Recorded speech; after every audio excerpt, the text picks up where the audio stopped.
अज्ञानतिमिरान्धस्य ज्ञानाञ्जनशलाकया चक्षुरुन्मिलितं येन तस्मै श्रीगुरवे नमः। श्रीचैतन्यमनोभीष्टं स्थापितं येन भूतले स्वयं रूपः कदा मह्यं ददाति स्वपदान्तिकं। वन्देऽहं श्रीगुरो श्रीयुतापदकमलं श्रीगुरो वैष्णवांश श्रीरूपं साग्रजातं सगणरघुनाथान्वितं तं सजीवं साद्वैतं सावधूतं परिजनसहितं कृष्णचैतन्यदेवं श्रीराधा कृष्णपादान् सगणललिता श्रीविशाखान्वितांश। नमो विष्णुपादाय कृष्णपृष्ठाय भूतले श्रीमते भक्तिवेदांत स्वामी इति नामिने। नमस्ते सरस्वती देवे गौरवाणी प्रचारिणे निर्विशेष शून्यवादी पाश्चात्य देशतारिणे। जय श्री कृष्ण चैतन्य प्रभु नित्यानंद श्री अद्वैत गदाधर शिवासादि गौर भक्तवृंद। हरे कृष्णा कृष्णा कृष्णा हरे हरे, हरे राम राम राम हरे हरे। हरे कृष्णा। तो आप सभी का हार्दिक स्वागत है भगवत गीता के इस 17वें अध्याय के दूसरे सत्र में।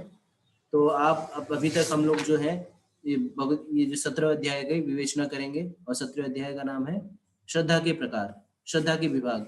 तो हमने इसके पहले वाले सत्र में हमने इस अध्याय के 8 श्लोकों की विवेचना की। हम यहाँ तक पहुंचे थे जब हम आहार के विषय में देख रहे थे। तो हमने बहुत ही विस्तार पूर्वक देखा कि सात्विक आहार क्या होता है। तो सात्विक आहार कौन कौन से होते हैं? जो आयु को बढ़ाने वाले हो, स्निग्ध हो और जो कि हृदय को भाने वाले हो। तो इन तरह के आहार जो है सात्विक आहार होते हैं। अब इसके बाद हम आते हैं तमोगुणी आहार पर और रजोगुणी आहार पर, और फिर हम तमोगुणी आहार को भी देखेंगे। तो यहाँ पे इस अध्याय में भगवान जो है वो विभिन्न पक्षों के सतगुण, रजोगुण, तमोगुण का जो कि क्या प्रभाव है, वो कैसे उनको पहचाना जाता है, इसके विषय में जो है यहाँ पे बता रहे हैं।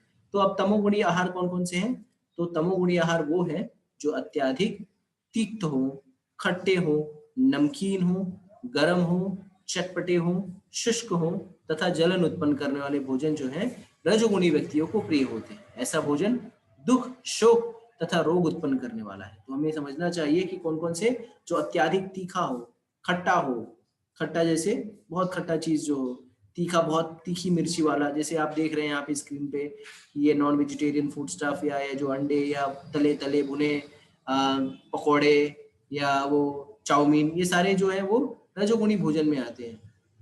और ऐसा व्यक्ति जो है वो ऐसा भोजन किसे प्रिय होता है? ऐसा भोजन जो है वो रजोगुणी व्यक्तियों को प्रिय होता है। और ये जो रजोगुणी भोजन होता है ये क्या करता है? आपकी आमाशय की श्लेष्मा को घटा देता है और इस कारण से है ये विभिन्न रोगों का कारण होता है। तो अगर आप जैसे बहुत देखिए जो बहुत ही राजसिक होते हैं वो प्राय जो है फास्ट फूड खाते हैं, उनको सब फास्ट चाहिए। क्यों? क्योंकि उनके पास समय की कमी होती है, उनको तीखा पसंद होता है, उनको चटपटा पसंद होता है। और ऐसे लोगों के जो लीवर और ये सब जो पाचन आमाशय वगैरह होता है वो बहुत ही कमजोर होता है। उनको तरह तरह के ना वात रोग, इस तरह के पांडु रोग इस तरह से होते रहते हैं। क्यों? क्योंकि ये जो भोजन होता है ये बहुत ही कटु होता है, लवणीय होता है, अत्याधिक गर्म होता है और चरपरा होता है। तो ये सारी चीजें जो है क्या है, ये सारी चीजें जो है वो दुख का कारण होती है। तो हमें जो है इन रजोगुणी भोजन से भी बचना चाहिए। तो अगर आप देखिए कोई ऐसा चटपटा भोजन कर रहा हो जिसको बहुत तीखा अच्छा लगता हो या बहुत उसको स्पाइसी अच्छा लगता हो या बहुत मसालेदार चीजें अगर किसी को लगती हो, तो ऐसा भोजन जो है वो रजोगुणी भोजन है। और ऐसा भोजन जब आप करेंगे तो क्या होगा? आपका जो आमाशय है उसकी श्लेष्मा घट जाएगी और इस कारण से आप जो है विभिन्न रोगों को आमंत्रण देंगे। इसके बाद हम लोग जो अगले श्लोक पे जाते हैं जिसमें तमोगुणी आहार के विषय में भगवान बता रहे हैं। तो तमोगुणी आहार कौन कौन से हैं? तो तामसिक भोजन जो होता है वो प्रायः तामसिक भोजन क्या होता है? जो कि प्रायः खाने से 3 घंटे पूर्व पकाया गया हो और स्वादहीन होता है, वियोजित एवं सड़ा होता है, जूठा तथा अस्पृश्य भोजन से युक्त होता है। तो हमें समझना चाहिए कि भोजन जो भी भोजन पकाए उसे हम 3 घंटे के अंदर उसे ग्रहण कर लेना चाहिए। लेकिन अब इसमें एक एक्सेप्शन क्या है कि ये सिर्फ भोजन के ऊपर लागू होता है। लेकिन अगर आपने इस भोजन को, जो भी भोजन पकाया है, उसे आप भगवान को भोग लगा देते हैं तो क्या हो जाता है? वो कृष्ण प्रसाद हो जाता है और वो सबसे सर्वोच्च है। तो कृष्ण प्रसाद आप कभी भी ले सकते हैं। लेकिन अगर प्राय भोजन है जो भगवान को अर्पित नहीं किया गया है, तो खाने से 3 घंटे पूर्व पकाया गया है, तो ऐसा जो है भोजन जो है वो खाने योग्य नहीं रहता और ये भोजन जो है वो स्वादहीन होता है, मतलब उसमें कोई जैसे आजकल देखिए लोग वेगान मतलब इस टाइप के हो गए, जहाँ पे वो मसाला भी नहीं खाते, उबाल उबाल के खाते हैं। तो ऐसे ऐसे भोजन जो है उसमें कोई स्वाद नहीं होता है ना, उसमें कुछ होता है, खाली उबाल के खा लिया, पका के खा लिया, तो ऐसे भोजन में कोई स्वाद नहीं होता। और प्रायः बासी भोजन, जैसे बासी तो हम बहुत करते हैं, कई लोग क्या करते हैं कि रोटी या दाल चावल या पका लिया, उसको सुबह रखा है, रात भर खा रहे हैं, अगले दिन भी उसको खा रहे हैं। दाल रख ली, सुबह गर्मा बना लिया और फिर रात में भी उसको गर्मा के खा लिया, सुबह गर्म करके खा लिया। तो इस तरह से जो है ये तामसिक भोजन होता है, और ऐसे भोजन जो है उसमें दुर्गंध आती है। और ये जो सड़े गले जैसे मांस इत्यादि ये जो भोजन है, ये किसमें, इसमें तामसिक प्रवृत्ति के लोग जो है उसके ऊपर आकर्षित होते हैं, जहाँ पे मांस अंडा ये सब सड़ा गला जो चीजें वो सब खाते हैं। लेकिन जो सात्विक व्यक्ति होता है उससे मुख मोड़ लेता है। तो अब ये तीनों कैटेगरी के तीनों प्रकार के भोजन को समझने के बाद हमें क्या समझ में आता है कि सबसे सर्वोत्तम भोजन कौन सा है।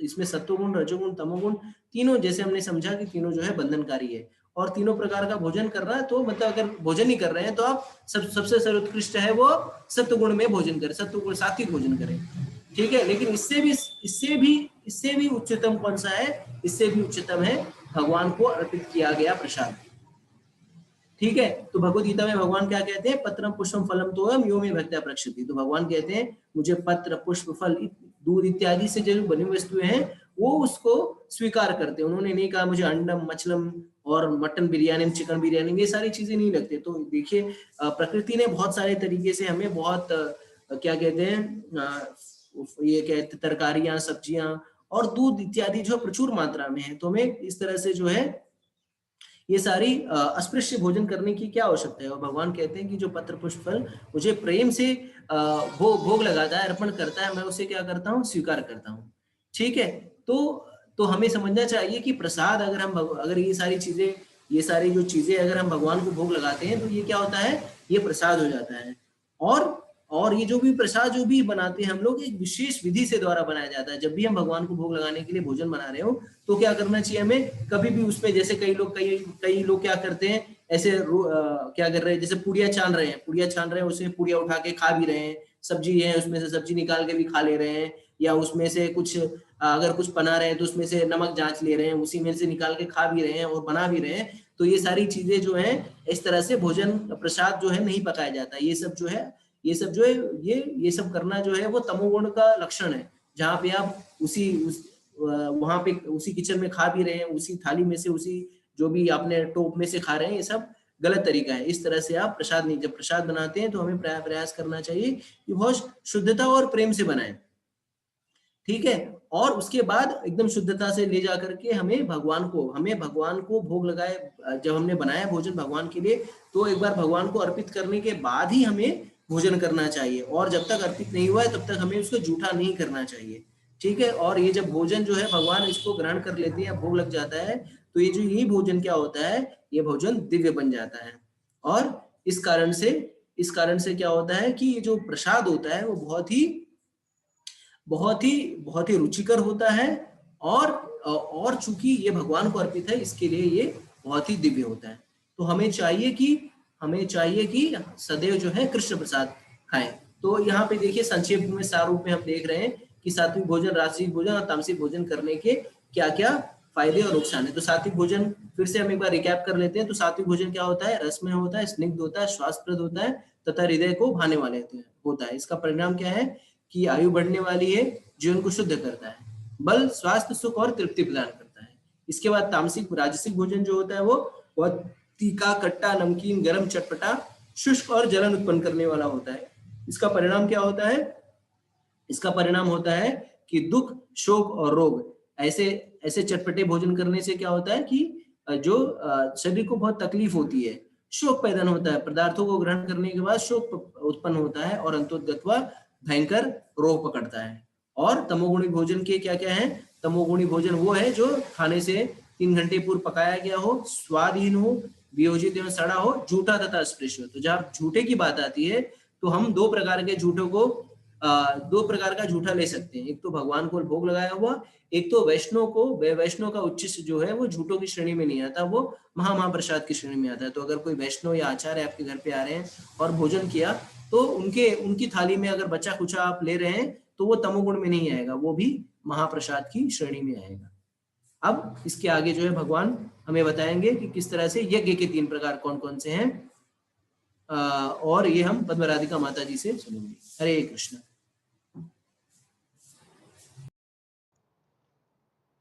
हरे कृष्णा। तो आप सभी को दंडवत प्रणाम। श्लोक संख्या 11 से भगवान बताने जा रहे हैं कि सतोगुण, रजोगुण और तमोगुण में जो यज्ञ किए जाते हैं वो किस प्रकार से जो है किए जाने चाहिए और उसका प्रभाव किस प्रकार से परिलक्षित होता है। अफलाकांक्षी यज्ञो विधिदिष्टो य इज्यते यष्टव्यमेवेति मन समाधाय स सात्विकी। यज्ञों में वही यज्ञ सात्विक होता है जो शास्त्र के निर्देशानुसार कर्तव्य समझकर उन लोगों के द्वारा किया जाता है जो फल की इच्छा नहीं करते। तो ये एक श्लोक हमारे जीवन के लिए अपने आप में गाइडिंग प्रिंसिपल है, मार्ग निर्देशक तत्वों को समाहित किए हुए है, जो ये बता रहा है कि यज्ञ अर्थात जो है जो शास्त्र में वर्णित है, जो शास्त्रों का पालन किए जाने वाले व्यक्तियों द्वारा किया जाता है और किस भाव से किया जाता है, कर्तव्य समझकर किया जाता है। ये समझकर नहीं किया जाता है कि अगर मैं कलयुग के लिए विशेष रूप से कि अगर मैं इस प्रकार का शास्त्र में वर्णित यज्ञ इतनी बार कर लूं तो मुझे इंद्र की पदवी मिल जानी चाहिए। क्या कहा जा रहा है? फल की इच्छा के बिना किया जाता है। तो जैसे कलयुग के लिए सबसे बड़ा यज्ञ क्या है? हरिनाम संकीर्तन। कलयुग के लिए यही निर्दिष्ट सबसे बड़ा यज्ञ कहा गया है कि ये हरिनाम संकीर्तन ही हमारा यज्ञ है। और इसमें क्या कहा गया है? फल की इच्छा नहीं करना है। किसके लिए करना है? अध्याय 5 अगर हम स्मरण करें तो क्या कहा गया था? मैं भगवान का सेवक हूँ, मैं भगवान के द्वारा दिए गए निर्दिष्ट कार्यों को कर रहा हूँ, मैं जो है भगवान की प्रेरणा से उसको कर रहा हूँ, जिस प्रकार की भी ऐश्वर्य या विभूति भगवान के कम या ज्यादा मेरे भीतर जो है उपस्थित है, क्योंकि मैं परमात्मा का ही अंश हूँ।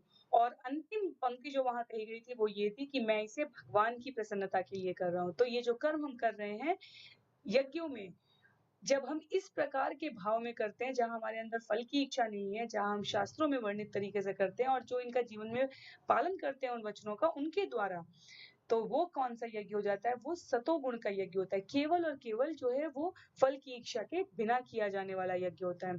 लेकिन ऐसा नहीं है कि सब प्रकार से जो है सब समय हम सतोगुण में ही रहते हो। तो भगवान जो है आगे के श्लोक में क्या बताएंगे कि आगे के श्लोक में विषय आएगा रजोगुण में करने वाले यज्ञ। उसके लिए क्या है?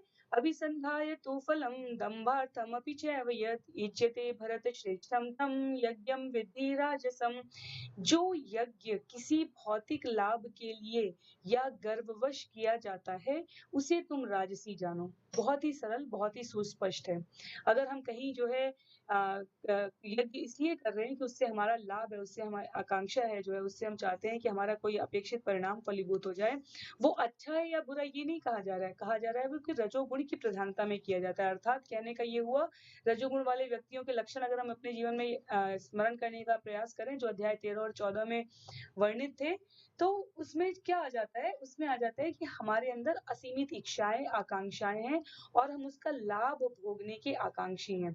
तो जब हम लाभ भोगने के आकांक्षी होंगे, इस मानसिकता के साथ, इस मनोवृत्ति के साथ हम यज्ञ करेंगे, तो उसमें कहीं ना कहीं जीवन में जो है, क्योंकि असीमित इच्छाएं होती है रजोगुण में रहने वाले व्यक्ति के अंदर, तो असीमित इच्छाओं का प्रभाव ये होता है जीवन में,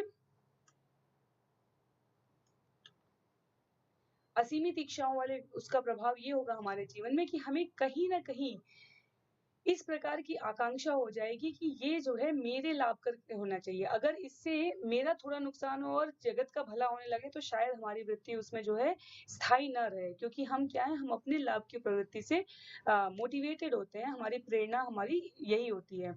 तो इसलिए इससे बचने का हमें प्रयास करना चाहिए। लेकिन अगर वस्तु स्थिति के हिसाब से और गुण विशेष के हिसाब से समझना है तो इस प्रकार जहाँ हमारी लाभ की प्रवृत्ति होती है वहां उसे राजसी कह दिया गया है। वो क्या है? रजोगुण में किया जाने वाला है। उसके पश्चात तमोगुण में यज्ञ।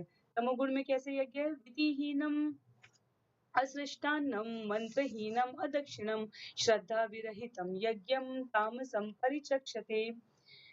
जैसे कि बहुत सारे उदाहरण हैं ऐसे यज्ञों के, जैसे कि विवाह भी एक यज्ञ है जो है, और हमने आजकल अलग-अलग प्रकार से देखा है कि शास्त्र के निर्देशों की अवहेलना करके, प्रसाद वितरण किए बिना, वैदिक मंत्रों का उच्चारण किए बिना, पुरोहितों को दक्षिणा दिए बिना तथा श्रद्धा के बिना संपन्न किया जाने वाला जो यज्ञ है उसे तामसी कहा जाता है। अर्थात कहने का ये हुआ कि हम जो कार्य करनी चाहिए वो कर तो रहे हैं, लेकिन किस भाव से कर रहे हैं? हम इस भाव से कर रहे हैं कि ये जो है हमारे मनोनुकूल परिणाम के लिए ही नहीं कि उसके कार्य क्रियान्वयन में भी हमारे अनुकूल होने चाहिए। हम नहीं कहते कि चाहे चाहे विवाह एक यज्ञ कह लीजिए, चाहे किसी का अंतिम संस्कार और श्राद्ध एक कह लीजिए, हम उसमें क्या कहते हैं, जिस प्रकार हमें उचित लगेगा हम उस प्रकार से करेंगे। तो उसमें शास्त्र के निर्देशों की सीधे अवहेलना होती है। प्रसाद वितरण किए बिना इसलिए कहा जाता है क्योंकि हमारे यहाँ जो है प्रसाद जो है कभी भी कहा गया ना, भगवान और भगवान का प्रसाद वो उनसे अलग नहीं है, उसमें भगवान की कृपा होती है। जिस प्रकार भगवान के दर्शन में भगवान की कृपा है, उसी प्रकार भगवान के प्रसाद में भी होती है। पर अगर ऐसा ऐसे ऐसे यज्ञ को हमारे यहाँ तमोगुण में कह दिया गया है जिसमें प्रसाद वितरण नहीं होता। वैदिक मंत्रों का उच्चारण किए बिना, पुरोहितों को दक्षिणा दिए बिना तथा श्रद्धा के बिना संपन्न किया जाने वाला।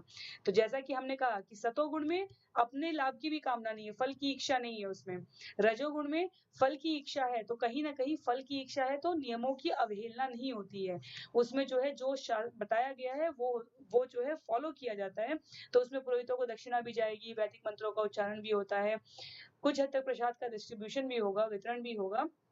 और क्योंकि फलाकांक्षी हैं तो श्रद्धा को जो है फल के लिए फल को ध्येय में रख के, ध्यान में रख के की जाने वाली श्रद्धा हम उसमें अप्लाई करते हैं। पर तमोगुण में ये सारे तत्व अलग हो जाते हैं। अपने आस-पास किसी भी तरह का यज्ञ करते समय, जैसे हमने कहा ना कि जिस भी प्रकार की शास्त्र सम्मत क्रियाएँ जो जीवन में करने योग्य हैं, ये अपने संस्कार और ये सब उसमें आ जाते हैं।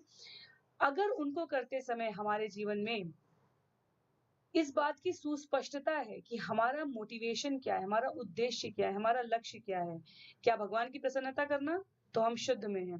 क्या फल की आकांक्षा ना करना? हम सत में हैं।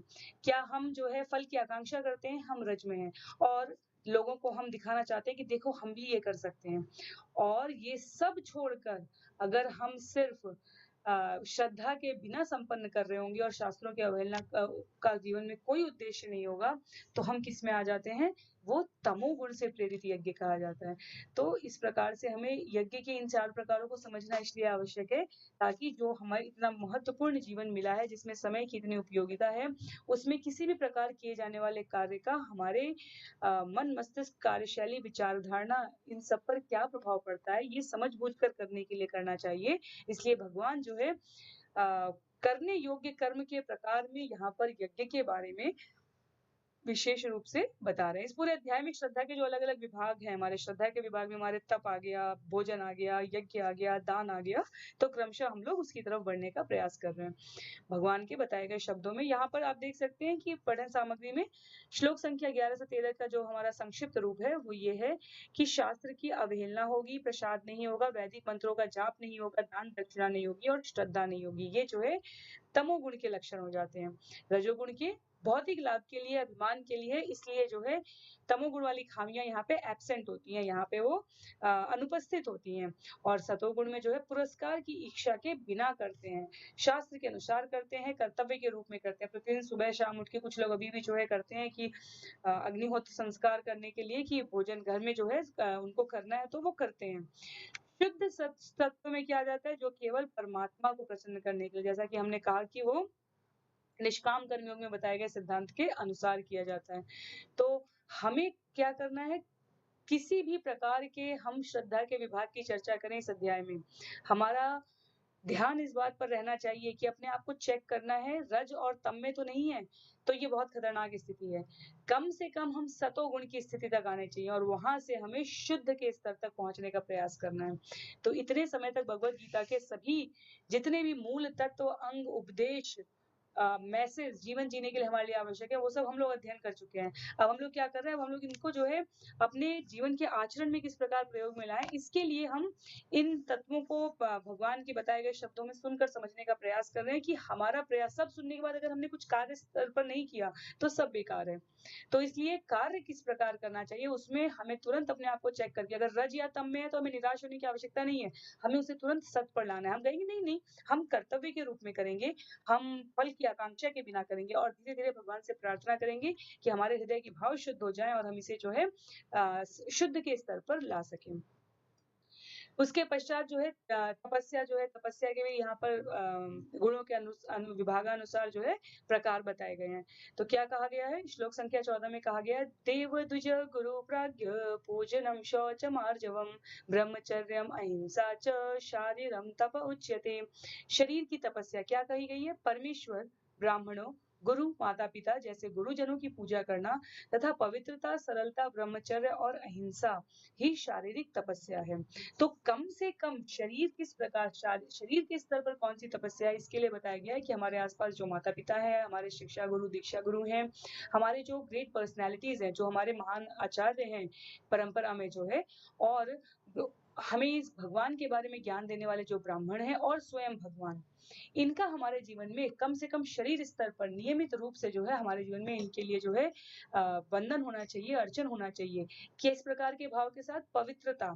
किस प्रकार की पवित्रता? आचार की पवित्रता, व्यवहार की पवित्रता। तो मनसा वाचा कर्मणा। सरलता, कूटनीति, छल कपट ये हमें जो है कम से कम जो है, जो ये पूजनीय हमारे जीवन के व्यक्तित्व है, इनके साथ कम से कम हमारे अंदर सरलता, और स्वयं के लिए ब्रह्मचर्य और अहिंसा। तो ये हमारे जो है उसमें भी आते हैं, हमारे जो नीति निर्देशक तत्व कहे जाते हैं, उनमें भी ये आते हैं। ये हमारे शरीर की तपस्या के लिए बताए गए हैं। तो श्रील प्रभुपाद ने जो है बहुत कई बार इसके लिए कहा है कि शरीर को स्वस्थ रखना आवश्यक है, शरीर को तप करना आवश्यक है। क्यों? क्योंकि आप देख लीजिए, आस-पास भी देख लीजिए, और ये ऐसा नहीं है कि सिर्फ भगवत गीता में ये चर्चा का विषय है, ये बिल्कुल कॉमन सेंस है, हम सब लोग सहमत हो सकते हैं इससे। अगर आप लोगों को इसमें और भी बिंदु समझ में आए, जो हम लोग कहने जा रहे हैं, तो आप लोग चैट बॉक्स में लिख भी सकते हैं। आस-पास देख लीजिए, जितने भी 100, 200, 300 साल हम कह सकें कि विज्ञान ने जो है, आज का जो सो कॉल्ड विज्ञान है, उसने प्रगति करनी शुरू की, प्रोग्रेस करनी शुरू की, और वो प्रगति करते-करते किस स्तर पे आया है? प्रगति करते-करते उसने जितने भी आविष्कार किए हैं, कहा जा रहा है कि पहले जो 100 साल पे दुनिया बदलती थी, अब 10 साल पे बदल रही है, और जो 10 साल पे बदलती थी, अब हर साल इतने इनोवेशंस, इतने आविष्कार होते जा रहे हैं कि दुनिया बहुत ही द्रुत गति से तकनीकी विकास की ओर बढ़ रही है। लेकिन विचार करके देखिए कि शरीर की तपस्या कम हो रही है या ज़्यादा हो रही है? अर्थात कहने का ये हुआ, ये जितनी भी प्रगति हो रही है, ये भौतिक स्तर पर हो रही है। पहले हाथ से कपड़े धुलते थे, अब मशीनों से धुलने लगे। पहले गोबर पे उपले और उन पर जो है भोजन बनता था उस अग्नि पर, अब जो है गैस पर बनने लगा। पहले लोग लंबी-लंबी यात्राएँ पैदल, पहले लोग 10-10, 15-15 किलोमीटर चल लेते थे, और आज 100, 150, 200 मीटर पर अगर वाहन और सवारी नहीं उपलब्ध है, तो लोगों को लगता है कि सरकार कुछ नहीं कर रही है। ये केवल भारत की नहीं, हर जगह की बात है कि किसी भी प्रकार की भौतिक स्तर पर अगर हमें असुविधा हो रही है, तो हम जो है उसको अब ले नहीं पा रहे हैं, और परिणाम क्या हो रहा है? परिणाम ये हो रहा है कि पहले जो है डिप्रेशन, एंग्जायटी, एंगर, ये सब शब्द दूर-दूर तक नहीं होते थे। क्यों? क्योंकि लोग श्रम में, शारीरिक तपस्या में व्यस्त होते थे। जीवन सरल होता था, जीवन में पवित्रता होती थी, और अहिंसा और ब्रह्मचर्य जो है शरीर की तपस्या के रूप में गिने जाने वाले तत्व कहे जाते थे। आज तो जो है बहुत सारे, ऐसा नहीं कहा जा रहा है कि हम लोग नेगेटिव नकारात्मकता की बात कर रहे हैं, हम लोग ये बात करना का प्रयास कर रहे हैं कि श्रील प्रभुपाद अर्जुन और भगवान कृष्ण के ये भगवत गीता के विषय के माध्यम से हम सबके सामने तात्पर्य में भी उन्होंने ये प्रस्तुत करने का प्रयास किया है कि जो भी जीवन में सुख, दुख, कष्ट, अनुराग, विराग कुछ भी आ जाए, जो हमारी शारीरिक तपस्या है, वो कम नहीं होनी चाहिए।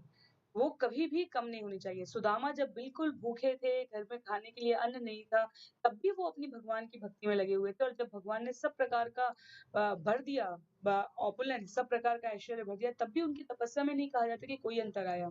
कदम ऋषि हमारे यहाँ हुए हैं, उन्होंने माता देवहूति अपनी पत्नी को जो है इतने लंबे जो है, जब तपस्या के बाद वो जो है गृहस्थ जीवन में अपने आप को जो है लगाना चाहे, तो उन्होंने सभी प्रकार के ऐश्वर्य ला दिए। और जैसे ही कपिल मुनि का जन्म हुआ, उसके पश्चात जो है, जैसे ही जो है माता देवहूति और वो सब सक्षम हुए, उन्होंने कहा मैं वन की तरफ जा रहा हूँ। तो हमारे ऋषियों मुनियों ने कभी भी शरीर की तपस्या को किसी भी स्तर पर कमतर नहीं आंका है। हम जितनी भौतिक सुविधा इकट्ठा करके एक जगह, एक सोफे पे, एक कमरे में, एक ड्राइंग रूम में, एक एयरकॉन के नीचे जहाँ अपने आप को स्थापित करना चाहे कर ले, पर उसके बाद क्या?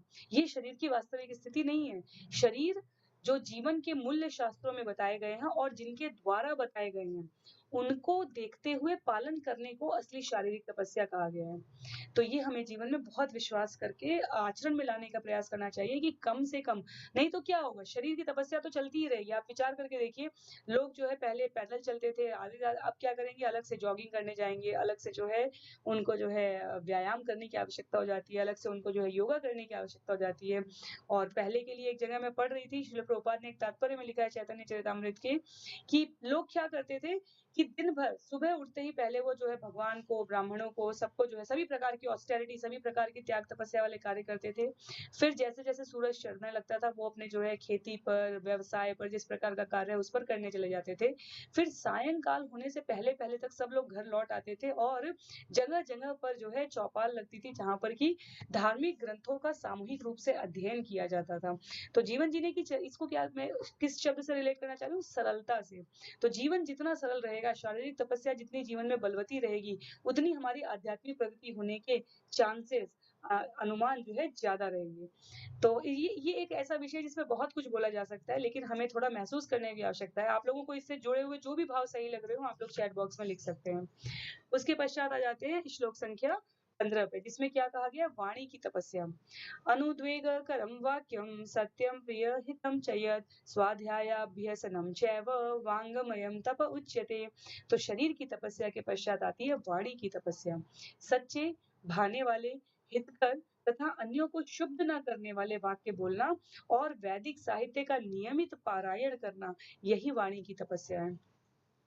बहुत ही टेक्निकल लगता है, बहुत ही लगता है कि हमने तो बहुत बार सुना हुआ है और कम से कम व्हाट्सएप के फॉरवर्डेड मैसेजेस के पास तो लगता है कि ये ज्ञान जो है लोग अपने पास खुद नहीं सीखना चाहते और सबको सिर्फ पहुँचाना चाहते हैं। यहाँ लिखी हुई बात, जिसके जीवन में वाणी की तपस्या आ चुकी है, उसके जीवन में आध्यात्म अपने आप सधने लगता है। उसके लिए अलग से अतिरिक्त प्रयास करने की आवश्यकता नहीं होती। क्यों? क्योंकि यहाँ वाणी की तपस्या करने के जो कारक बताए गए हैं, उनको ज़रा हम लोग ध्यान देते हैं। भगवान ने, अगर हमें स्मरण होगा, तो अध्याय 11 में सबसे बड़ा रहस्य कहा है मौन। मौन सबसे बड़ा रहस्य है और मौन कैसे होते हैं? ये वाणी की तपस्या के बिना संभव नहीं है। आप जो है अ, एक एक एक बहुत छोटी-सी कथा आती है। एक ऋषि जो है राजा को जो है कहानी सुना रहे थे और उसमें वो बताते हैं कि एक राजा के सामने, एक राजा जो है, एक व्यक्ति दंड के लिए लाया जाता है उसको, और उस राजा के सामने, और राजा निर्णय करने में अक्षम होता है क्योंकि दोनों ही पक्षों के दलीलें और तर्क उसको सही लग रहे होते हैं। तो राजा ये नहीं सोच पाता कि क्या है, तो वो जो व्यक्ति जिसको सजा मिलने के लिए सब लोगों ने तर्क प्रस्तुत किए थे, उससे पूछते हैं तुम्हारा कोई अंतिम गवाह हो तो बता दो। तो उस व्यक्ति ने कहा कि हाँ, वहाँ जब ये सब हो रहा था, तो वहाँ एक पेड़ के नीचे एक बाबा बैठे हुए थे जिन्हें मैंने पूरे टाइम मौन देखा था। तो राजा ने कहा कि उन बाबा को ढूँढ कर लाया जाए, और फिर उन राजा को उनको जो है ढूँढ के लाया जाता है। ये शायद विक्रम बेताल की उसमें भी बताई जाती है इस कहानी कथा, लेकिन वाणी की तपस्या क्या होती है इसका भाव समझने के लिए हम ये चर्चा कर रहे हैं यहाँ पे।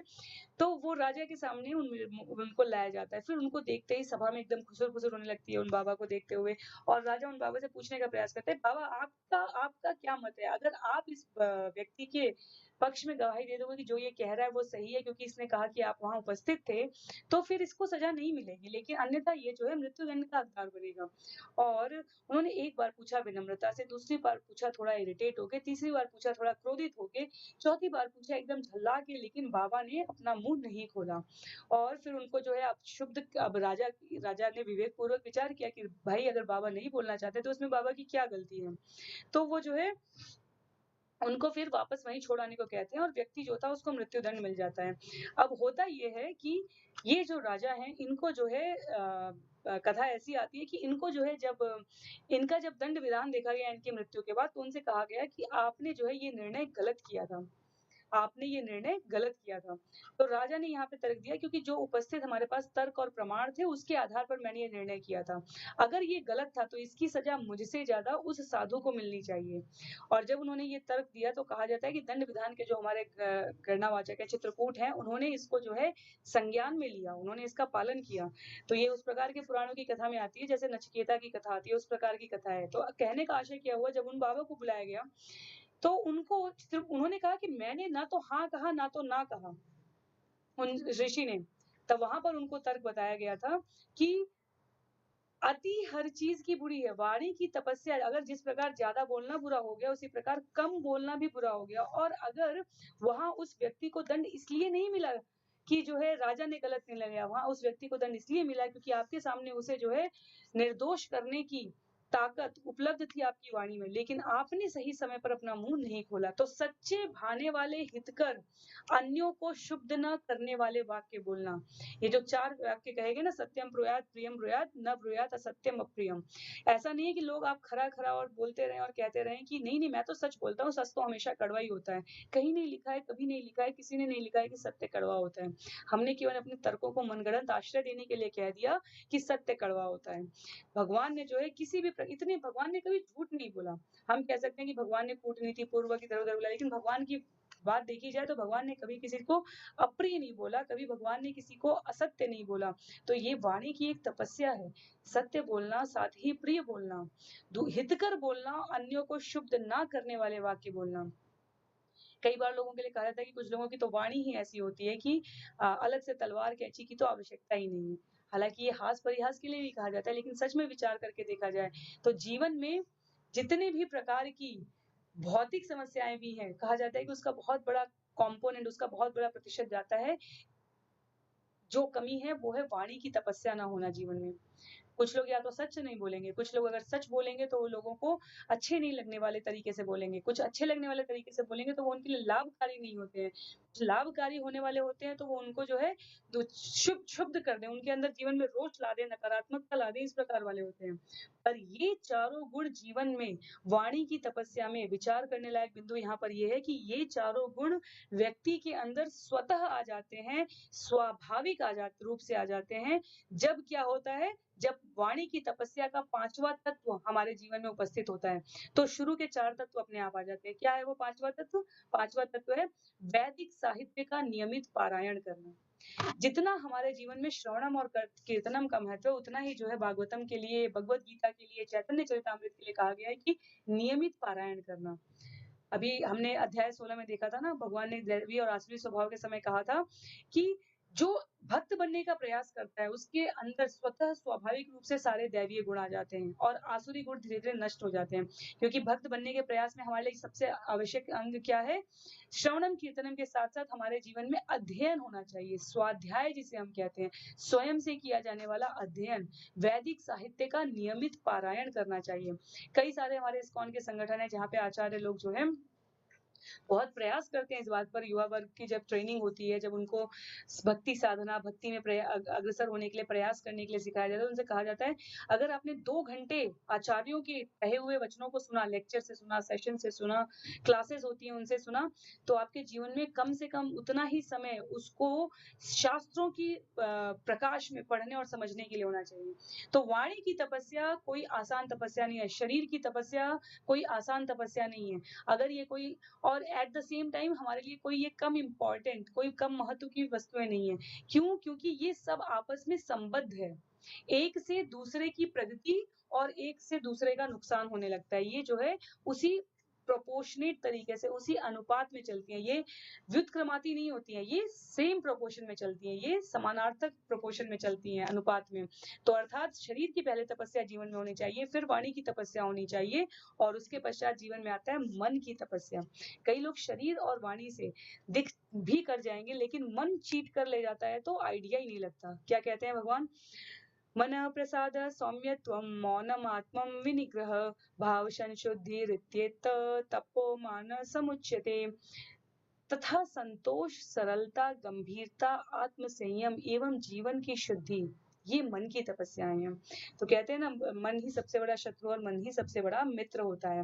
मन कई बार हमें इतना चंगुल में रख सकता है कि हम वाणी और शरीर दोनों से इस प्रकार हम कई बार शब्द तपस्या भी दिखा सकते हैं, नकली तपस्या भी दिखाते हुए स्वयं को और दूसरे लोगों को काफ़ी समय तक बेवकूफ़ भी बना सकते हैं। अगर हमारा मन हमारे नियंत्रण में नहीं होकर किसी और के नियंत्रण में, अर्थात जो है, जो गुणों से हमारा जीवन जिस प्रकार के गुणों से ज़्यादा आप्लावित है, उसके प्रभाव के अनुसार मन बिहेव कर सकता है, तो वो हमारा शत्रु बन जाता है वहाँ पर।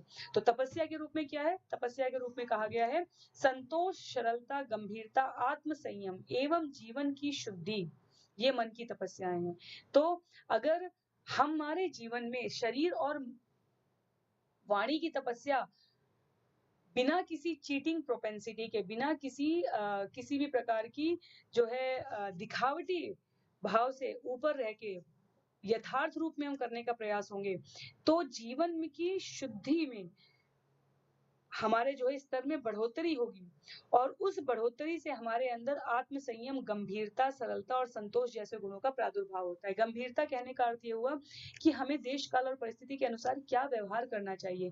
आज कुछ मिला तो हम जो है जैसे तावे पर जो है पानी छिड़का जाए गरम तावे पर और वो छन-छन की आवाज़ होने लगती है, उस प्रकार हमारे जीवन में जो है असंतोष आ जाए या उस प्रकार हमारे जीवन में अत्यंत विलास, प्रमोद और हास आ जाए और अचानक ही जो है अगर जीवन में दुःख आए, कष्ट आए, तो जैसे गरम तेल में जो है ये उदाहरण ये जो है उदाहरण जो है शास्त्रों के दिए हुए हैं, जगह-जगह प्रभुपाद ने इसको तात्पर्य में लिखा है कि गरम तेल में जैसे पकौड़े डाले जाते हैं या गरम तावे पे जैसे पानी की बूंदें छन-छन करने लग जाती हैं, जिसे हम कहते हैं ना कि सिक्के बजते हैं और नोटों में आवाज़ नहीं आती। तो ये गंभीरता जीवन में क्या अर्थ हुआ उसको समझाने के लिए। कई बार स्थितियाँ हमारे प्रतिकूल हो सकती हैं, कई बार हमारे मन के काम नहीं हो रहे होते हैं आस-पास, कई बार जैसा हम चाहते हैं वैसा हमें नहीं होता है।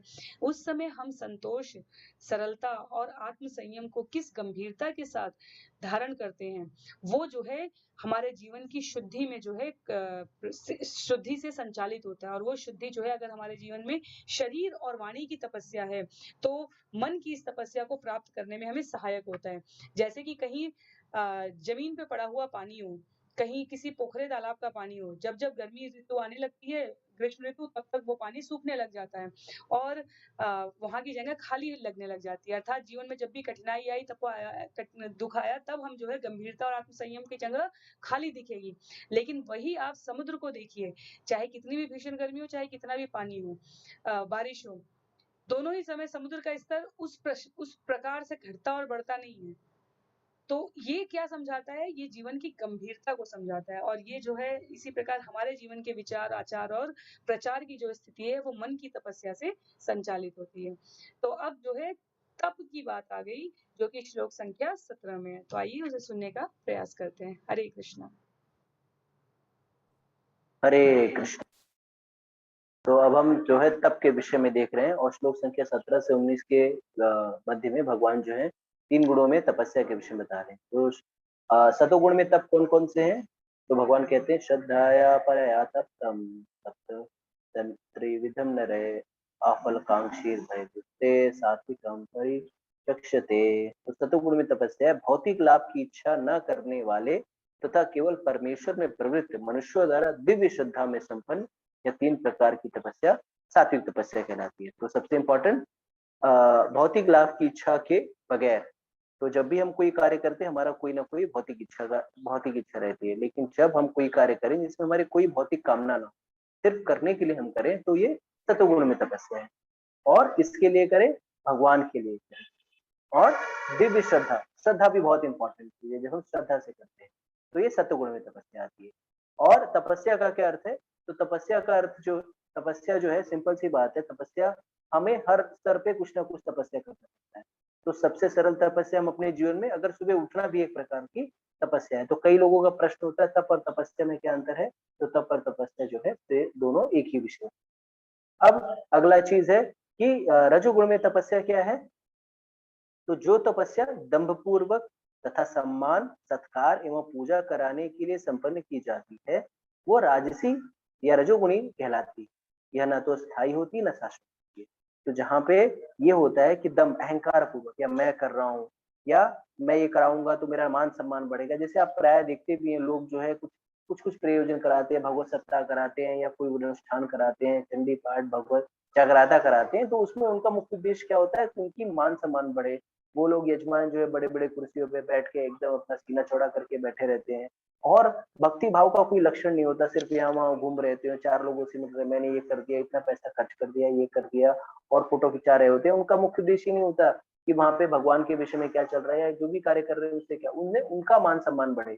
और प्राय ऐसे लोगों से आप जब मिलेंगे तो बोलेंगे मैंने इतने लोगों को भोज करा दिया, इतने लोगों को मेरे यहाँ पे 10,000 लोग आए थे और 3 बार उनको भोजन कराया गया और उसमें जो भी विशिष्ट अतिथि भी इतने सारे लोग आए थे, भीड़ लगी हुई थी। तो इस तरह का जो दंभ पूर्वक, सम्मान पूर्वक और जिसमें मतलब मुख्य उद्देश्य है कि जो यजमान है वो खुद ही अपना मतलब खुद ही अपना मान सम्मान बढ़ाए, तो ये रजोगुणी तपस्या होती है।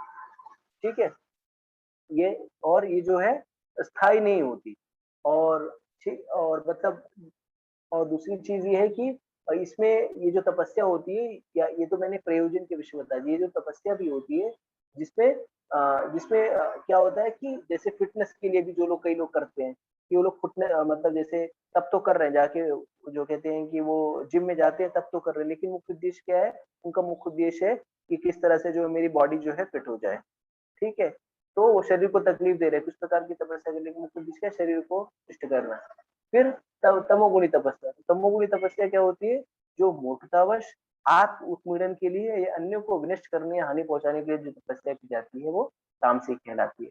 जो मूर्खतावश, जिसका कोई भी फायदा नहीं, किसी को कोई लाभ नहीं, और आत्म उत्पीड़न, खुद को ही, जैसे कई लोग देखते हैं आप लोग, खुद को ही कष्ट देते रहते तरह तरह से, वो देखिए ईयर पियर्सिंग करा लेते, कान में इतने बड़े, नाक में 10 जगह छेद करवा लेंगे, इस तरह से उसका कोई लाभ नहीं है, उससे खुद को ही हानि पहुंचाते रहते हैं। तो ऐसी जो है वो तामसी तपस्या होती है। अब श्लोक संख्या 20 से लेके 22 में भगवान 3 गुणों में दान के विषय में बता रहे हैं। तो सबसे पहले हम देखते हैं कि सात्विक दान क्या होता है। तो श्लोक संख्या 20 में भगवान कहते हैं, जो दान कर्तव्य समझकर, जो दान कर्तव्य समझकर किसी प्रत्युपकार की आशा के बिना समुचित काल तथा स्थान में और योग्य व्यक्ति को दिया जाता है, वो सात्विक दान माना जाता है। तो प्राय हम लोग जो भी दान करते हैं, किसी को चैरिटी करते हैं, वो भी 3 श्रेणी में आती है। तो कई बार हम लोग सोचते हैं दान जो है वो पुण्य की श्रेणी में आती है। ठीक है, दान पुण्य की श्रेणी में आने से हम लोग कई बार मन में हमें धारणा होती है कि सात्विक होगी, नहीं, दान भी जो है सत्वगुण, रजोगुण और तमोगुण में होती है। और दान भी जो तीनों गुणों में करते हैं तो उसका अलग अलग फल प्राप्त होता है। तो सात्विक दान कौन है, जो दान कर्तव्य समझकर किसी प्रत्युपकार की इच्छा को आशा के बिना समुचित काल तथा स्थान में और योग्य व्यक्ति को दिया जाता है, तो ऐसा दान जो है वो सात्विक माना जाता है। तो अगर आप देखेंगे तो वैदिक साहित्य में आचार्य हमें बताते हैं कि 3 चीजें जो है शास्त्रों में बताया गया है कि यज्ञ दान तपस का हमें कभी परित्याग नहीं करना चाहिए। ये यज्ञ दान तपस जो है वो, चाहे हम किसी भी आश्रम में रहे, ब्रह्मचारी हो, वानप्रस्थ हो, सन्यास हो, तीनों आश्रम में हमें यज्ञ दान तपस करने के कहा गया है। तो दान जो है बेसिकली हर लेवल पे, जैसे सन्यासी क्या करता है, सन्यासी के लिए क्या दान है, तो जो उसने आध्यात्मिक ज्ञान जो अर्जन किया है वो दूसरे आश्रमों को देना, ये उसके लिए दान है।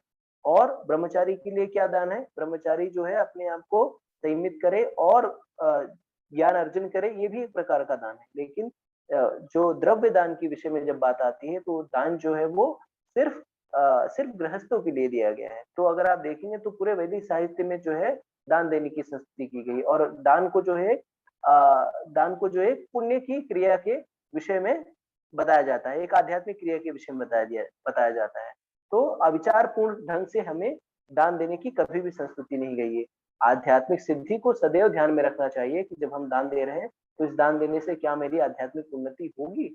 और इसी के लिए अगर आप देखेंगे तो दान देने के विषय में जब भी बात आती है तो शास्त्र जो है बहुत क्लियरली हमें बताते हैं कि किस कहाँ पे आप दान दे सकते हैं। जैसे तीर्थ स्थान में सूर्य चंद्र ग्रहण के समय योग्य ब्राह्मण या योग्य वैष्णव या भक्त को, या मंदिर इत्यादि में दान देने की संस्कृति की गई। ये लोग जो आपके दान का उपयोग करेंगे किसके लिए, भगवान की सेवा के लिए। तो ऐसे नहीं कि कोई भी व्यक्ति दाढ़ी बढ़ा के आया है, सैफरन पहना है, या आजकल तो जो बहुत ही एनजीओ का दौर है जहाँ पे लोग ऐसे ऐसे ऐसे वीडियो बनाते हैं, ये बच्चा, इसको ये हो रहा है, इसको 4 करोड़ की आवश्यकता है, आप ही इसको बचा सकते हैं। इस तरह का जो है ये एनजीओ का बिजनेस चल निकला है, जहाँ पे लोग जो है तरह तरह के मतलब ये क्या कहते हैं, सेंटिमेंटल वीडियोस अपलोड करते हैं और जो है लोगों को दान देने के लिए प्रोत्साहित करते हैं। लेकिन अगर आपको नहीं पता होगा तो आपको जानकारी के लिए बता देना चाहता हूँ कि ये जो ऑनलाइन जो वीडियोस आते हैं इस सब के दान के लिए, तो इसमें भी वो जो वीडियो अपलोड करते हैं उनका भी शेयर होता है।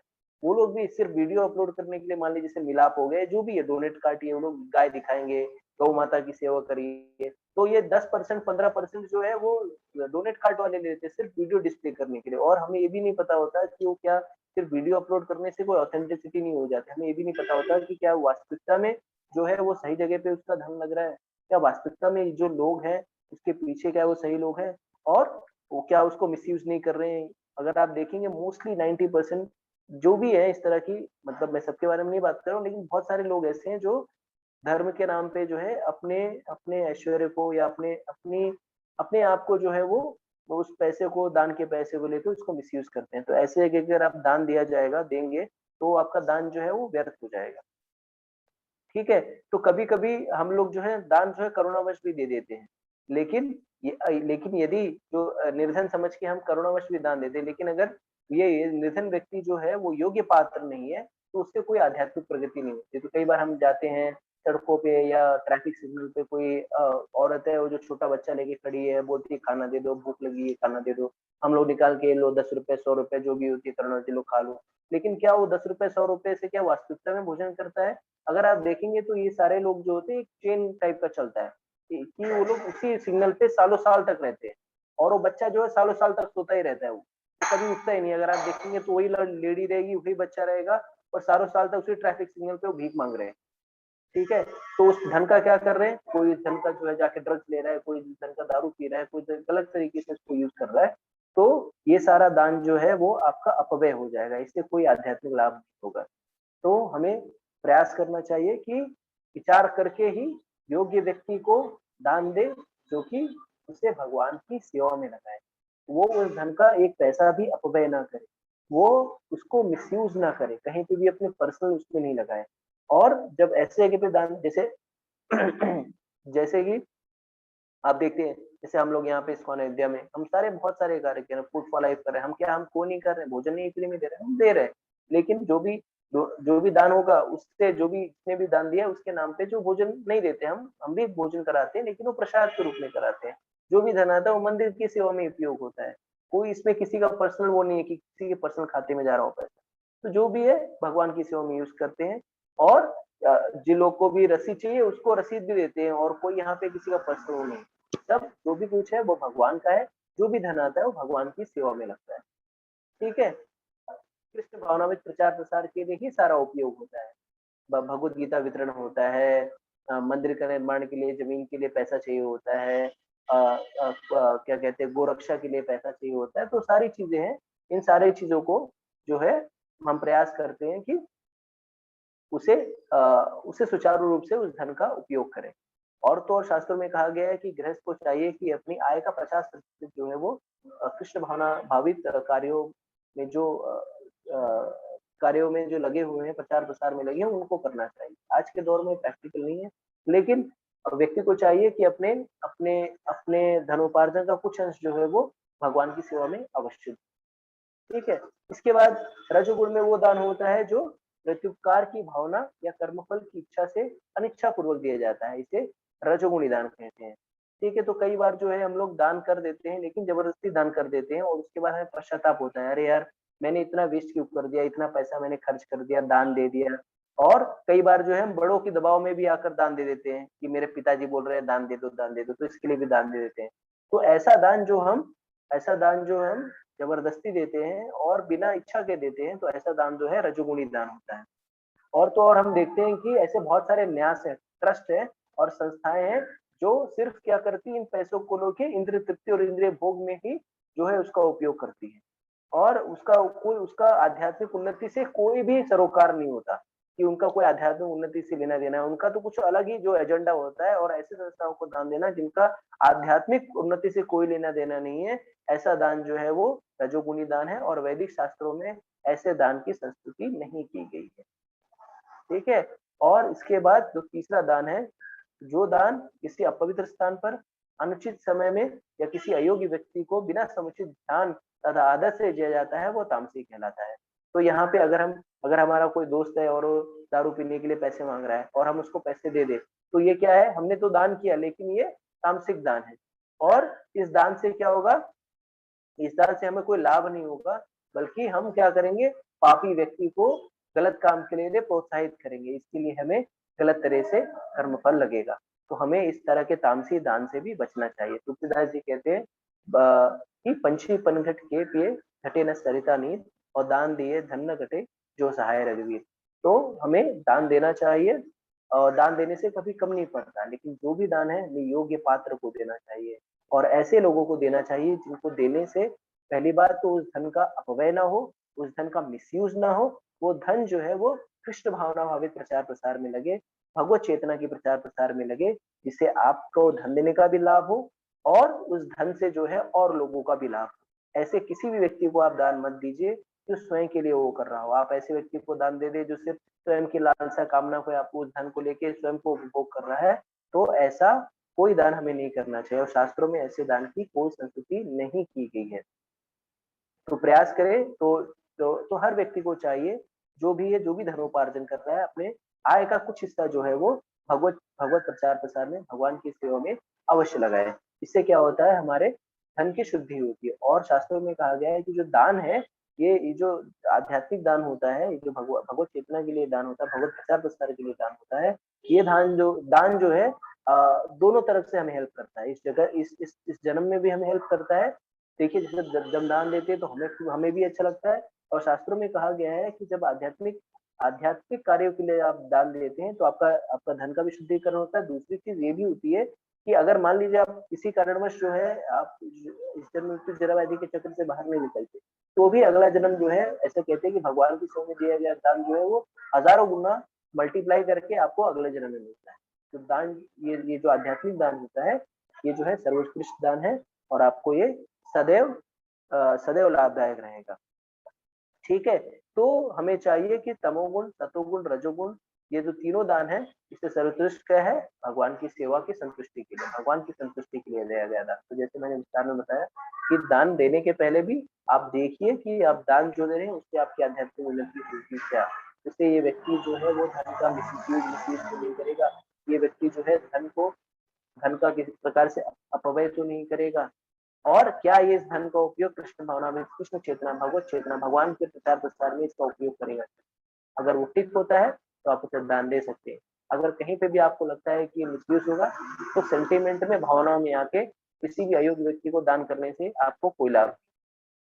ठीक है, तो अब इसके बाद आ जाते हैं, भगवान जो है वो श्लोक संख्या 23 से 28 के मध्य में ओम तत्सत के विषय में बता रहे हैं।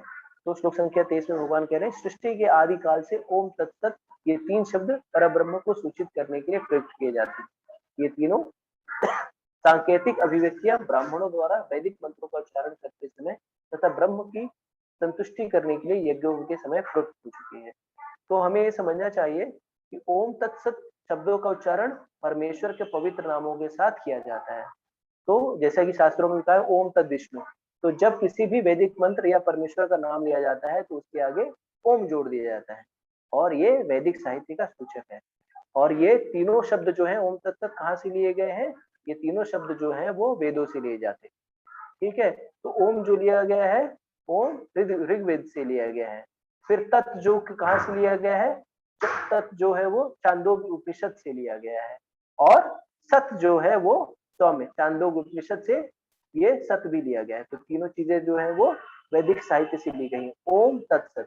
और ये तीनों शब्द, ये तीनों जो कहते हैं कि छांदोग्य उपनिषद के दो शब्द और ऋग्वेद के दो शब्द मिला करके ओम तत्सत बना है। ठीक है, और ये ओम तत्सत किसको लक्षित करता है, ये ओम तत्सत जो है परम पुरुषोत्तम भगवान श्री कृष्ण को ही लक्षित करता है। तो ब्रह्मा ने इसका उपयोग क्या किया था, ब्रह्मा ने इसका उपयोग आदिकाल से भगवान को लक्षित करने के लिए यज्ञ करते समय इस ओम तत्सत का उच्चारण किया था। तो हमें चाहिए कि इस मंत्र, ये जो मंत्र है ओम तत्सत, ये इसका बहुत ही अत्याधिक महत्व है। ठीक है, तो हमें क्या करना चाहिए, भगवद गीता में कहा गया है कि कोई भी कार्य ओम तत्सत के लिए यानी भगवान के लिए किया जाना चाहिए। तो हमें समझ में आना चाहिए कि ओम तत्सत का अर्थ है हम जो भी कार्य करते हैं किसके निमित्त कर रहे हैं, परम पुरुषोत्तम भगवान श्री कृष्ण के लिए कर रहे हैं। और जब कोई इन तीनों शब्द के द्वारा तप, दान तथा यज्ञ संपन्न करता है तो कृष्ण भावनामृत कार्य हो जाता है। तो इसी के लिए जब हम कोई कार्य शुरू करें तो हमें क्या कहना चाहिए, ओम तत्सत, कि ये भगवान के लिए है, ये भगवान आपके लिए है। तो जैसे हम लोग कहते नहीं है, कुछ करने के पहले हम लोग बोलते हैं भगवान ये आपका है, तो आपका कहने से अच्छा हम लोग ओम तत्सत जो है वो कह सकते हैं। ठीक है, श्लोक संख्या 24 में भगवान बताते हैं, अतएव योगी जन ब्रह्म की प्राप्ति के लिए शास्त्रीय विधि के अनुसार यज्ञ, दान तथा तप की समस्त क्रियाओं का शुभारंभ सदैव ओम से करते हैं। तो ऋग्वेद में कहा गया ओम तद विष्णु परम पदम, विष्णु के चरण कमल परम भक्ति के आश्रय है। भगवान के लिए संपन्न हर क्रिया सारे कार्य क्षेत्र की सिद्धि निश्चित कर देती है। इसके बाद श्लोक संख्या 25 में भगवान कहते हैं, मनुष्य को चाहिए कि कर्मफल की इच्छा किए बिना विविध प्रकार के यज्ञ, तप तथा दान को तत् शब्द कहकर संपन्न करे। ऐसी दिव्य क्रियाओं उद्देश्य के भावबंधन से मुक्त कर देती है। तो जब हम यज्ञ दान तपस करें तो तत् शब्द कहकर संपन्न करें। इसके बाद श्लोक संख्या 26 और 27 में भगवान कहते हैं, परम सत्य भक्ति में यज्ञ का लक्ष्य है और उसे सत शब्द से अभिहित किया गया है। ये प्रतापुत्र, ऐसे यज्ञ का संपन्न करता भी सत कहलाता है। जिस प्रकार यज्ञ तप तथा दान के सारे कर्म जो परम पुरुष को प्रसन्न करने के लिए संपन्न किए जाते हैं, सत है। तो वैदिक साहित्य में ऐसी कई क्रियाएं निर्धारित की गई हैं जो गर्भाधान से लेकर मृत्यु तक के संस्कार के रूप में है। तो ऐसे संस्कार जीव की चरम मुक्ति के लिए होते हैं। ऐसी क्रियाएं, सारी क्रियाओं के साथ ओम तत्सत उच्चारण करने की संस्तुति की गई है। तो हमें प्रयास करना चाहिए, जो भी हम कार्य स्टार्ट करें अपने जीवन में, या जो भी विषय वस्तु अगर हम प्रयास करें, तो हम ओम तत्सत का उच्चारण करके उसे परम पुरुषोत्तम भगवान श्री कृष्ण को अर्पित कर सकते हैं। ठीक है, तो अब कोई कहे कि ओम तत्सत, जैसे प्रश्न आ सकता है कि हम ओम तत्सत कहें कि हरे कृष्ण महामंत्र कहें, तो हम ओम तत्सत भी कह सकते हैं, हरे कृष्ण महामंत्र भी कह सकते हैं। दोनों में कोई अंतर नहीं है। लेकिन हम क्या कहते हैं, हम अपने आचार्य को फॉलो करते हैं। तो आचार्य हमें बताते हैं कि हरे कृष्ण महामंत्र जो है इस कलयुग का युग धर्म है। तो हम हरे कृष्णा कृष्णा कृष्णा हरे हरे, हरे राम राम राम हरे हरे, तो ये उच्चारण हम करते हैं। और ओम तत्सत में कोई अंतर नहीं है। तो हमें प्रयास करना चाहिए कि जो भी कार्य शुरुआत करें या अंत करें, ओम तत्सत कह के भगवान कृष्ण को अर्पित करते हुए। जैसे भगवद गीता में 9वें अध्याय में कहते हैं कि भगवान यत् करोषि यदश्नासि यत् जुहोषि ददासि यत् तपस्यसि कौन्तेय तत्पुरुषोमदर्पण। तो भगवान को अर्पित सब कुछ करना है। तो हम कैसे करेंगे, जैसे कई बार लोग बोलते हैं कि मैं जॉब पे जाता हूँ तो भगवान को कैसे अर्पित करूं, मैं वॉक करने जा रहा हूँ तो भगवान को कैसे अर्पित करूं, मैं सोने जा रहा हूँ तो भगवान को कैसे अर्पित करूं, मैं अपने बच्चे को हैंडल कर रही हूँ तो कैसे भगवान को अर्पित करूं। तो सिंपल है, कृष्ण भावना भावित करूं या इसको कृष्ण से कैसे जोड़ूं। तो क्या कह करके हम इसको कृष्ण से जोड़ सकते हैं, ओम तत् तत्। ठीक है, हरे कृष्णा।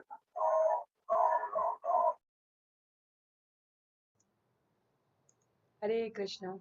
तो बेसिकली जो है, जो भगवान यहाँ पर हम लोगों को जो है श्लोक संख्या 23 से 27 तक बताने के पश्चात, सबसे पहले श्रद्धा के विभाग के पश्चात 23 और 27 में जब ओम तत्सत तक आते हैं, तो ये हम में से बहुत सारे लोगों की जो जिज्ञासा होती है, उसका यहाँ पर जो है भगवान ने निराकरण किया। कई बार लोग कहते हैं, जब हम उनसे हरे कृष्ण महामंत्र का जाप करने के लिए कहते हैं, तो वो क्या कहते हैं कि हम जो है ओम तत्सत, गायत्री मंत्र, इनका जाप नहीं कर सकते। तो ये इस तरह समझने का, जीवन में जब हम उनको जिनके लिए श्रद्धा भी अभी तक सत, रज और तम में विभाजित नहीं थी, जिनके लिए बस किसी भी प्रकार की फलाकांक्षा के लिए यज्ञ, तप, दान, तपस्या, ये सब कुछ जो है महत्व रखते थे, उन सब के लिए भगवान कहते हैं कि पहले नाम शुद्धि होनी चाहिए जीवन में। आप देखेंगे श्रील प्रभुपाद ने भी दीक्षा के स्तर पर भी 2 प्रकार की दीक्षा की है। पहले नाम दीक्षा कही है, जिसमें कि सब लोग पहले 16 माला और 4 प्रकार के जो हमारे निर्देशक तत्व होते हैं, नियमावली होती है, उसको पालन करना अपरिहार्य रूप से आवश्यक है। जब आपकी शुद्धता का स्तर नाम जप से और उससे बढ़ता है, तब आप उस स्तर पर पहुंचते हैं जहां आप ओम तत्सत की वास्तविक अर्थ को समझ सकते हैं। केवल किताबों में लिख देने से और शास्त्रों में जो है लोग इसका इस प्रकार जाप कर देने से हम स्वयं भी उठा लें। कहने का अर्थ हुआ कि अगर अल्फाबेट नहीं आता है और हम जो है ग्रेजुएशन की किताबें उठा लें, अगर हमें व्याकरण ही नहीं आती, अ आ ई वर्णमाला ही नहीं आती, और हम उठा लें जो है बड़ी कक्षाओं की पुस्तकें, तो हम पुस्तकें हमारे हाथ में होंगी, हो सकता है वो अर्थ भी हम उसका बता सकें, लेकिन उसका जीवन में कैसे प्रयोग करना है वो हमारे ज्ञान में नहीं आ सकता। तो इसलिए भगवान श्लोक संख्या 28 में जो है क्या बताना चाह रहे हैं, इन दोनों बिंदुओं को उन्होंने रिलेट किया है कि 23 से 27 वाला जो हिस्सा है इस अध्याय का, वो 1 से 22 को समझने के पश्चात समझ में आ सकता है जीवन में। तो भगवान क्या कह रहे हैं 28वें श्लोक में, अश्रद्धया हुतम दत्तम तपस्तप्तम कृतम त्ययत् असदित्युच्यते पार्थ न च तत्प्रेत्य नो इह। हे पार्थ, श्रद्धा के बिना यज्ञ, दान या तप के रूप में जो भी किया जाता है वह नश्वर है, असत है, उसे वह असत कहलाता है और इस जन्म तथा अगले जन्म दोनों में ही व्यर्थ जाता है। तो भगवान अर्जुन को स्पष्ट रूप से कह रहे हैं कि जो तुम्हारी श्रद्धा है, चाहे वो यज्ञ, दान, तप किसी भी रूप में जब तुम लगा रहे हो, उसका हेतु क्या है, उससे हमें प्राप्त क्या करना है। अगर जीवन में वो स्पष्टता नहीं है, तो बाकी सब जो कुछ भी करोगे वो नश्वर रहेगा। रज, तम और इवन सत्य के स्तर पर जो किया जा रहा है, वो हमारे लिए नश्वर ही है एक तरीके से। क्यों? क्योंकि वो इस जन्म और अगले जन्म में आते रहेंगे, करते रहेंगे, फिर आते रहेंगे, फिर करते रहेंगे और अंततः वो व्यर्थ हो जाएगा अगर वो शुद्धता के स्तर पर नहीं पहुँचता। तो जहाँ प्रभु जो है श्लोक संख्या 23 से शुरू किया, जब उन्होंने सत और असत बचाना ओम तत्सत का, वहाँ उन्होंने क्या दिखाया? उन्होंने बताया कि स्तर हमारा ये होना चाहिए कि हम सत, रज और तम के ऊपर पहुँच जाएँ। जब हम शुद्धता के स्तर पे पहुँच जाएँ, तब हम वहाँ पर ओम तत्सत का जो है अपने जीवन में उच्चारण कर सकते हैं, अपने जीवन में उसका पालन कर सकते हैं। लेकिन इन सबको शुरुआत करने के लिए हमें कहाँ पहुँचना है? हमें बिल्कुल जो शुरुआत का श्लोक था, वहाँ पर पहुँचना है कि श्रद्धा जीवन में किस रूप में हमें धारण करनी है, चाहे वो जो है किसी भी प्रकार की क्रियाविधि के संचालन के लिए आवश्यक हो। तो इसी के साथ जो है ये अध्याय हमारे लिए जो है आज समाप्त हो जाता है। अध्याय 17 का जो है भाग 2 और जो हमने ये चर्चा की यहाँ पे उसका व्यावहारिक ज्ञान हमारे लिए क्या मिलता है कि प्रकृति के गुणों द्वारा प्रभावित हमारी धर्म की धारणा को त्याग कर शास्त्र में श्रद्धा विकसित करें। तो हमें जड़ पे जाना है। हमारी धर्म की धारणा क्या है? जैसा कि हम लोग हमेशा कहते रहते हैं, हम भारतीय हैं, हम हिंदू हैं, हम इस क्षेत्र के हैं या हम इस वर्ग के हैं, इस वर्ण के हैं। हमें इस प्रकार के कार्य करने से हमारी ज़्यादा प्रसिद्धि होगी, यश मिलेगा या हमारा लाभ होगा या हमारी हानि किसमें नहीं है। हमारी धर्म की धारणा को नहीं धारण करना है हमें। हमें शास्त्र में जो श्रद्धा विकसित होगी, उससे जो ज्ञान मिलेगा, जब हमारा जड़ सींचा जाएगा, तो उससे पत्ते-पत्ते सभी प्रकार के दान, तप, ज्ञान, यज्ञ सब हमारे जीवन में सही अर्थों में परिभाषित होते रहेंगे। तो आप सभी से अनुरोध रहेगा जो है, क्योंकि समय थोड़ा आगे निकल गया है आज का वैसे भी, अगर आप लोगों की कोई भी प्रश्न हो तो आप लोग चैट बॉक्स में भी लिख सकते हैं, क्योंकि हमने कहा ना ये छोटे-छोटे अध्याय हैं, तो हम इनका एक साथ प्रश्नोत्तर ही लेंगे। और सभी क्योंकि ये बहुत ही व्यवहारिक सी चीजें हैं। अब कोई नहीं मना कर सकता यहाँ पे कि नहीं मैं तो तब में ही यज्ञ करूंगा या दान में तब में ही करूंगा, या फिर सत क्यों खराब है, या सत अगर कर रहे हैं तो क्या करें। ऐसे विषय आने स्वाभाविक है। तो अगर आप लोगों की किसी भी प्रकार की जिज्ञासा है, आप लिख सकते हैं। लेकिन विचार करने के लिए, मनन करने के लिए जो सामग्री है वो भगवान ने यहाँ उपस्थित करा दी है। कई बार पूछते हैं लोग ना, कैसे करें, किस प्रकार के भाव में करें, किनको करें। तो चाहे वो यज्ञ भी हो, चाहे वो किसी भी प्रकार की जो श्रद्धा के विभाग है, किसी भी प्रकार के, उनके लिए स्पष्टता यहाँ पर हमें प्राप्त हो जाती है। तो इसके पश्चात भी अगर आप लोगों के क्वेश्चन है तो आप लोग पोस्ट कर सकते हैं। आप लोग जो है ये जितने भी यहाँ पर नंबर दिए हैं और ईमेल दिए हैं, वहां पे भी लिख सकते हैं। और हम ये प्रश्न जो है जब हमारा प्रश्नोत्तरी होगा तो उसमें हम निश्चित रूप से इसको लेंगे भी। देवशेखर प्रभु, और कोई सूचना है?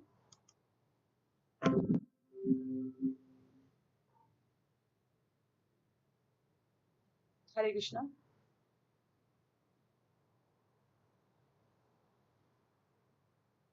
मुझे लगता है देवशेखर प्रभु सुन नहीं पा रहे हैं, तो कोई बात नहीं। हरे कृष्णा जी। तो 15, 16, 17 इसका जो है क्वेश्चन को साथ में जारी कर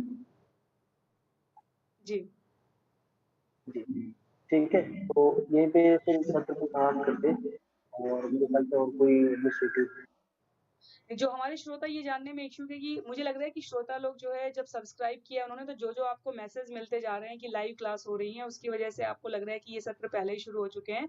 तो आप सभी की जानकारी के लिए, ये जो बैचलर सत्र चल रहे हैं जिसमें हम पहले अब जो है अध्याय 17 पर पहुंच गए हैं, ये पहले वाले डिप्लोमा कोर्स के हैं। तो आप सभी जिन्होंने जो है अभी बहुत ही कम अंतराल पर हुए जून वाले जो है डिप्लोमा सत्रों को ज्वाइन किया है, उनके लिए बैचलर कक्षाएं 15 तारीख को पहली कक्षा हुई थी और अब जो है वो आगे क्रमशः आपको सूचना जो है व्हाट्सएप और टेलीग्राम के द्वारा दी जाएगी। ये बैचलर कक्षाएं वो नहीं है, इसलिए आप इसमें बिल्कुल भी अपने आप को भ्रमित ना करें। अगर आप इनको सुनना चाहते हैं तो ये सब कुछ हमारे चैनल पे उपलब्ध है, जो प्रभु ने नाम बताए हैं। आप वहां से और जानकारी प्राप्त कर सकते हैं। पर अपने और अगर किसी प्रकार का कमेंट है तो आप लिख सकते हैं, पर मुझे लगा क्योंकि आप लोगों की दुविधा रहती है प्राय, तो इसलिए हम इसको यहाँ पर स्पष्ट कर देते हैं। ठीक है। तो इस सेशन को यहीं जी। श्रील प्रभुपाद की जय, श्रील गुरुदेव की जय, अनंत कोटि वैष्णव वृंद की जय। आप सभी से अनुरोध रहेगा कि अपने लिए भी हरिनाम का जाप करें और हमारे लिए भी प्रार्थना करें कि हम इस हरिनाम के जाप से भगवान के इस ज्ञान को अपने हृदय में धारण कर सकें और आचरण में उतार सकें। इसी के साथ आप सभी को प्रणाम। हरे कृष्णा।